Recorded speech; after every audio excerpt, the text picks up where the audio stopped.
Oke guys, assalamualaikum. Kembali lagi dengan saya. Kali ini saya akan bagi tengok kamu suasana di Sangkar, Sangkar di Kampung Tempakan. Saya akan kasih tengok kamu macam mana proses simple lah, proses simple kasih makan ikan dekat Sangkar ni. Oke guys, ini kami panggil baja. Kenapa dia dipanggil baja? Sebab anak-anak ikan yang bercampur dan kami boleh dapat murah.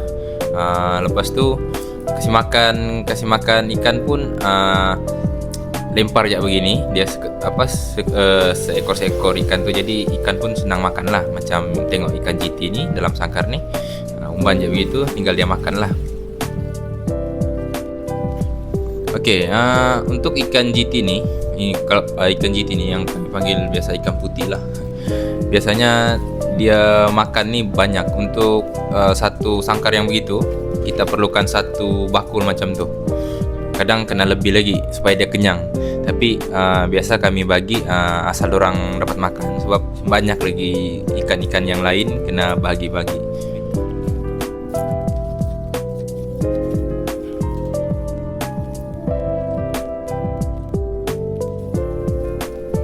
Oke, lepas ni saya akan kasih tengok kamu ikan keratang. Kami panggil spesies yang begini ni ialah ikan keratang.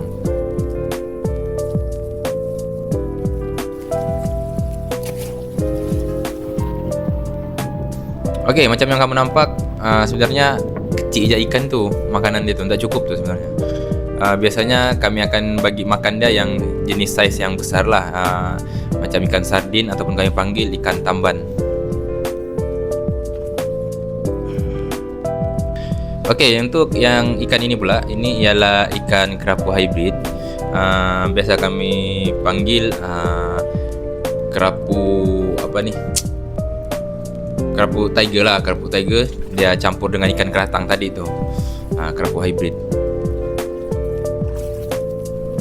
Ini masih size dalam 5 cm ikan ni. Itulah sebab kami kena potong-potong, sebab ada yang ikan setengah lain di sini ni kecil-kecil lagi. Inilah kena potong dulu, baru tu kasih makan.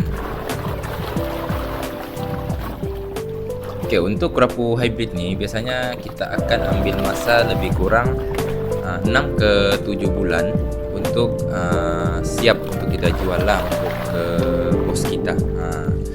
Untuk siap kita jual lebih kurang kita tunggu 6 ke 7 bulan start daripada kita simpan dia dekat dalam sangkar ni.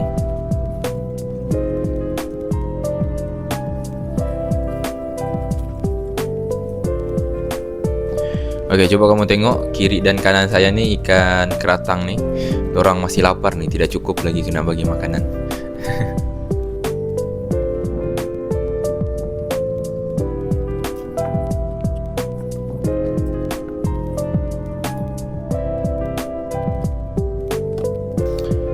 Beginilah kekurangan dia kalau kita ambil ikan baja nih sebagai dorang punya makanan. Kita kena pilih-pilih dulu. Kita kena pilih-pilih, takut nanti ada yang ikan-ikan anak-anak ikan buntal tu kan, sebab yang itu bahaya tuh kalau ikan-ikan termakan, kadang boleh menyebabkan keracunan kepada ikan-ikan yang dalam sangkar ni.